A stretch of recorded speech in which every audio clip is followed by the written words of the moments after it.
வாழ்க சத்குரு. நான் உங்கள் பண்டித் அம்பர். ஃப்ரெண்ட்ஸ், நம்ம இந்தியா பாகிஸ்தான் இப்போ போர் நடக்குது. போர் நடக்கும்போது பொதுவாகவே என்ன பார்ப்பாங்க, ஒருத்தரோட மிலிட்ரி பவர், ஒருத்தரோட ஸ்ட்ரென்த் என்னன்னு பார்ப்பாங்க, அந்த கண்ட்ரியோட ஒற்றுமை என்னன்னு பார்ப்பாங்க.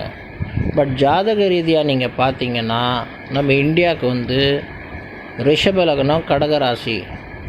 இந்தியாவோட ஒரு சில புத்தி ஜீவிகள் எப்போ சுதந்திரம் வாங்கணுன்னு மகாகாலேஸ்வர் பண்டிதர்கிட்ட கேட்டு இந்த சுதந்திரம் 12 மணிக்கு வாங்கினாங்க.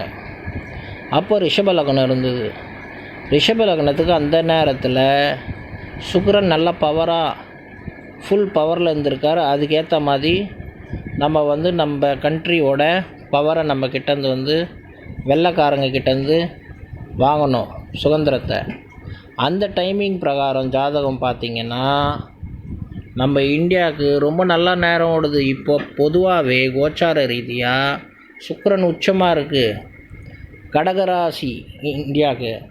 அது இல்லாமல் பாகிஸ்தான் மேஷ லக்னம். இந்த மேஷ லக்னம்ன்றது ரிஷப லக்னத்துக்கு 12வது லக்னம். இப்போ 12வது லக்னம் அதே விரியஸ்தானத்தில் இருக்குது. அது இல்லாமல் அது ஒரு இராணுவ சம்மந்தப்பட்ட லக்னம் மேஷம். அதனால தான் அங்கே எப்போவுமே டிக்டேட்டர்ஷிப்பு, தேவையில்லாத பிரச்சனை, கண்ட்ரி ஒரு ரூல்ஸ் ரெகுலேஷன் இல்லாமல் இருக்குது.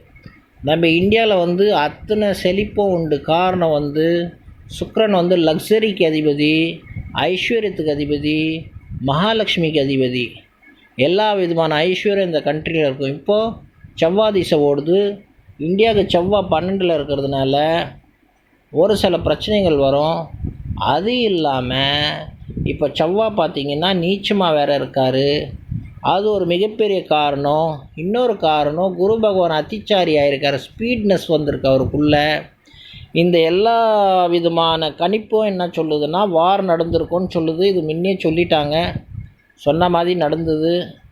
இந்தியாவுக்கு தான் இதில் நிறைய பெனிஃபிட் கிடைக்கும். இந்தியா இதை வெற்றிக்கு மேல் வெற்றி கொண்டு வந்துகிட்டே இருக்கும். அது யாருமே தடுக்க முடியாது. இந்தியா மேற்கொண்டு பவரை வளர்த்துட்டே தான் போகும். இந்தியா ஜாதகமும் அந்த மாதிரி தான் இருக்குது.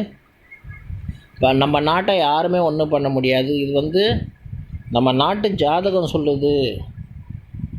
அது இல்லாமல் இப்போ கோச்சார ரீதியாக சுக்கிரன் உச்சமாகவும் இருக்கார். ரிஷப லக்னாதிபதி உச்சமாக இருக்கார். ஸோ எல்லா விதத்தில் நம்ம நாட்டுக்கு பெனிஃபிஷியல் டைம் தான் ஓடிட்டுருக்கு. இப்போ நம்ம நாடு செவ்வாய் திசை ஓடுறதுனால, செவ்வாய் 12ல் இருக்கிறதுனால ஒரு சில விரயங்கள் நடக்கும். ஆனால் வரப்போகிற திசை ரொம்ப பவர்ஃபுல்லாக இருக்கும். அந்த திசையில் இந்தியா கொடி கட்டி பறக்கும். இன்னும் நம்மளெல்லாம் பவர்ஃபுல்லாக அடையும். என்னென்ன சில பின் விளைவுகள் இருந்தது அதெல்லாம் மாறி இந்தியா செழிப்பு நாடாக மாறும். இது இந்தியா ஜாதகம் சொல்லுது. மேற்கொண்டு வளர்ந்துட்டே போகும். ஸோ அதனால் நம்ம இந்தியாவுக்காக நம்ம வேண்டுவோம், நம்ம கண்ட்ரிக்காக நம்ம வேண்டுவோம், நம்ம தமிழர்களுக்காக நம்ம வேண்டுவோம். எல்லாரும் நல்லா இருக்கணும்னு நம்ம வேண்டுவோம். நல்லவர்கள் எல்லாரும் நல்லா இருக்கணும். வாழ்க சத்குரு.